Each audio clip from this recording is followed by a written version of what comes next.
For Vlogmas Day 3, I'm here to share all of the books that I read in November.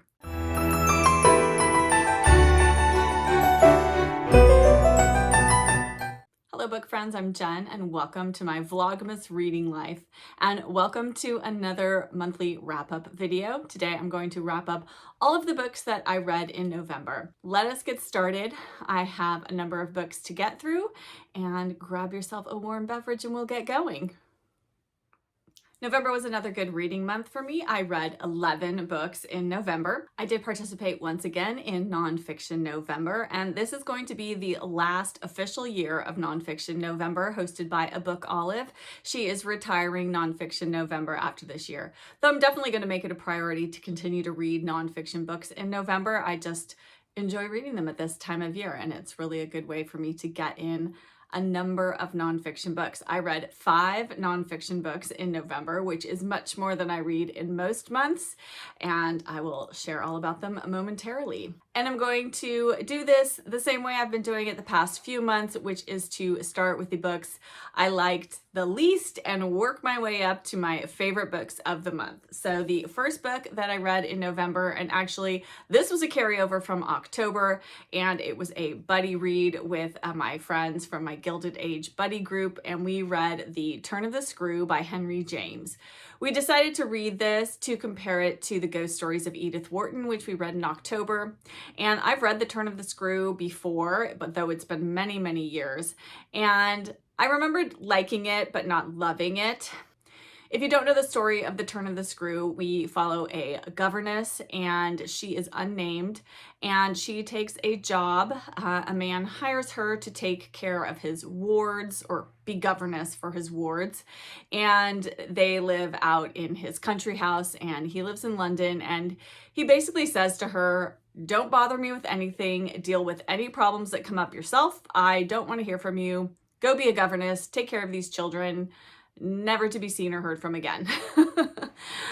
So immediately she's put into a very isolated environment. It is just the housekeeper and some of the servants who live at the house and herself and the young children. And then the children are unusual to say the least, and strange things start to happen. I won't say any more than that because I do think you need to read this to discover for yourself the story. But I will say I really enjoyed Edith Wharton's ghost stories much more than this. I know lots of people consider this to be one of the best ghost stories ever written.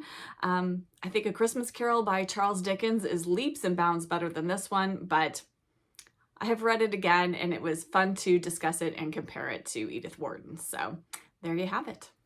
Then the next book that I read, which was one I've been reading throughout the course of this year, is Jacob's Room is Full of Books by Susan Hill. This is the follow-up book to Howard's End is on the Landing, which I read last year and just adored. And I started this and I realized that each of the chapters is broken up into a month of the year. And so when I started this in January, I decided I would just read each month corresponding to the month of the year I was in. And I will say it's not necessary to do that. I didn't find the chapters to be particularly seasonal. She may talk briefly about something that relates to the season that month is in, but overall, it's just a lot of ramblings about different books she's reading or has read. There's a lot of name dropping in this about authors she knows, famous people she's met, and I don't love that about this book. I did like some of the bookish elements. She does have a section in here about Edith Wharton that I particularly enjoyed. So while I liked this, it was good. There was some bookish goodness in here. I did feel like there was some things about it that I didn't particularly love. So, okay, but not as great as Howard's End is on the Landing. I definitely recommend that one over this one. And then next up is another nonfiction book that I read this month, and that is The Sharper Your Knife, The Less You Cry by Kathleen Flynn. I can't tell you how long I've had this book on my shelf. I think my mom gave this to me for Christmas maybe a dozen years ago, maybe more. I don't even remember. And it sounds lovely. This is all about Kathleen Flynn's time as a student at Le Cordon Bleu in Paris. What's not to like? Paris, food, sounds fantastic. So the setup for this is that Kathleen is an American, but she is working in London, and then she gets laid off from her job, and she can't stay in London as an American without a work visa, and so she has to figure out what to do, and she decides to enroll in Le Cordon Bleu. And there's some reasons for that I found to be not as fleshed out as I would have liked. I did enjoy all of the details of Le Cordon Bleu, all her descriptions about Paris. I loved hearing about where she was living in Paris, and she does have some things that come up and her living situations have to change. So you get to hear about a few different places where she lives.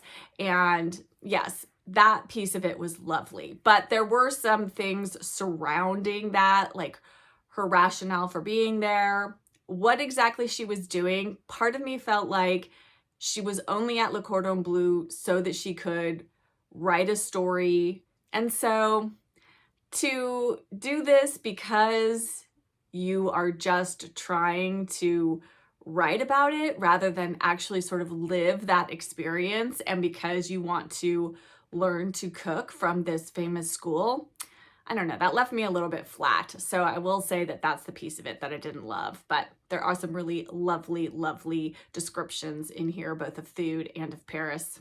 There's also some, wow, the French, they use every part of everything to cook with. So maybe don't be eating while you read this book, just in case. And my next book was an audiobook. I read the next entry in the Philida Bright mystery series, which was Murder Takes the Stage by Colleen Cambridge. And in this series, we follow Philida Bright. She is the fictional housekeeper of Agatha Christie and her husband, Max Mallowan. And in this entry, we find the majority of the household has moved to London temporarily from their country home, and they are there because Agatha Christie is making a deal to put one of either her books or one of her plays on the stage in London. And so the whole household is there, and Philida gets involved, as Philida does, with a murder that happens at one of the theaters that is run by friends of Agatha Christie. And so Agatha asks Philida to help with this mystery. And then more people in the theater world start dying, and there seems to be a connection between these murders. And we follow Philida as she figures out who done it. I really enjoy these mysteries. They are very fun on audio, and this was another good entry in the series. If you enjoy things like the Lady Hardcastle series by T.E. Kinsey, this one definitely is kind of in that same vein. Definitely recommend this series, and as you know, I love mysteries set in the theater, and so that piece of this was fantastic. And then the next mystery that I read was our selection this month for the Cozy Reader Book Club, and we read They Found Him Dead by Georgette Heyer. And this is kind of your typical country house murder mystery. And we have a family that is gathered together, and then the patriarch of the family dies. And it first appears that he just died accidentally, and then there is a second death, and that one most certainly is not an accident, and that brings into question whether the first death was also a murder. Georgette Heyer has written a number of mysteries, some of them featuring Hannah and Hemingway, who are the detectives, which we follow in this particular story. And I don't necessarily think you need to read these in any particular order. I have read a few of them, and there isn't a ton of character development. And actually, in this book, the one thing that we all talked about at book group was that the detectives play a very, very minor role in this. And this is really more of like a character study than it is what you would consider like detective fiction. I definitely recommend Georgette Heyer's mysteries.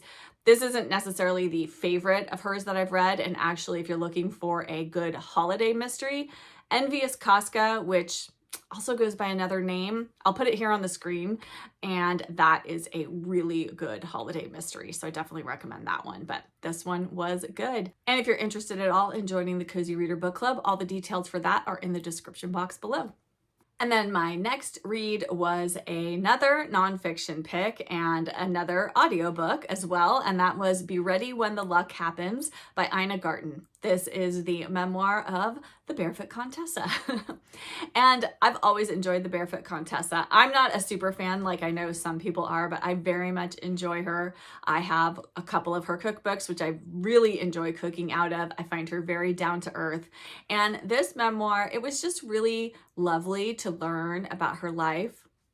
I will say this is not the best written memoir I have ever read, but it really didn't matter. I was listening to her tell her story on audio, and that was just really fun. It was really fun to hear about how Barefoot Contessa came into being and all of the different trials and tribulations that she went to, and her relationship with her husband, which definitely had some ups and downs. It was just overall really charming, and I definitely, if you enjoy food memoirs, definitely give this one a read. It has prompted me to want to get more of her cookbooks, so I think I might check a few of them out from the library and then put my favorites on my Christmas wish list. But definitely recommend this one if you are a fan of Ina Garten. And then next we are back to another mystery, and I read The Grey Wolf by Louise Penny, and I very, very wonderfully won this copy from a Goodreads giveaway, and I was so excited to get it. I adore Louise Penny. I have been reading her books since Still Life first came out in paperback, and somehow I heard about it and picked it up and read it and just devoured it. And I've been reading the Three Pines Inspector Gamache mystery series ever since. This is book 19 in the series, and in this one, there are some strange things happening in Inspector Gamache's life. There's a break-in at his apartment in Quebec, and then there is a mysterious package delivered to him, and he is supposed to meet with a man, which he does, and then this man is killed. And it sort of sets into motion this very large, potentially world-changing, life-altering situation. And as much as I love Inspector Gamache and I love Louise Penny's writing, I will say I am a little bit weary of these like overarching nemeses that Gamache is coming up against, where there is corruption and conspiracy, and the world is going to come to an end unless Gamache and his team figure out what's going on. And I prefer a self-contained mystery where we are following, you know, a murder that happens or some sort of mystery or theft or whatever it might be, and we follow it to its conclusion. This does end on a cliffhanger, so please know that if you go into this. Or not a cliffhanger, but it leaves you hanging for sure. There is going to be a follow-up book to this one. I just want this series to go back to its roots a little bit. This one was a bit heavy, so I didn't like that about the book at all. Then next is yet another mystery. I guess November was the month of nonfiction and mysteries. And that was the final book in the Lord Peter Whimsy mystery series, which is Busman's Honeymoon by Dorothy L. Sayers. If you've been watching my channel, you know that I have been working my way through all of the novels in the Lord Peter Whimsy mystery series this year. In January, I started with Whose Body, and November finishes things up with Busman's Honeymoon. And if you don't want any spoilers at all for this series, skip ahead like a minute. But in this, we follow Lord Peter Whimsy and Harriet Vane, now Lady Peter Whimsy, and they have just gotten married and they are going off on their honeymoon. They're going to stay at this home in this village where Harriet Vane used to stay with her father when she was very young, or they lived there maybe when she was really little, and they find that this house is for sale, or I don't even think it's for sale. She just wants to live there. And so they make an offer to the man whose home it is, and he says, okay, sure. And he promises to have everything ready for them when they get there. And so they head down there after the wedding, and they get there and the house is locked up and nothing is ready. There's no key, and they have to kind of track things down and get access to the house, and they finally do, and nothing is ready for them. There's dirty dishes in the kitchen, and there's no fires laid, nothing's been cleaned, and so it's all very strange. And they kind of settle in for the evening, and then the next day they find the owner's body in the cellar. And then we kind of go from there. And I think what I really loved about this was that it was just a wonderful culmination to Peter and Harriet's relationship. That was the most fun, to get to really see them together, see them work together. And I just enjoyed this from start to finish.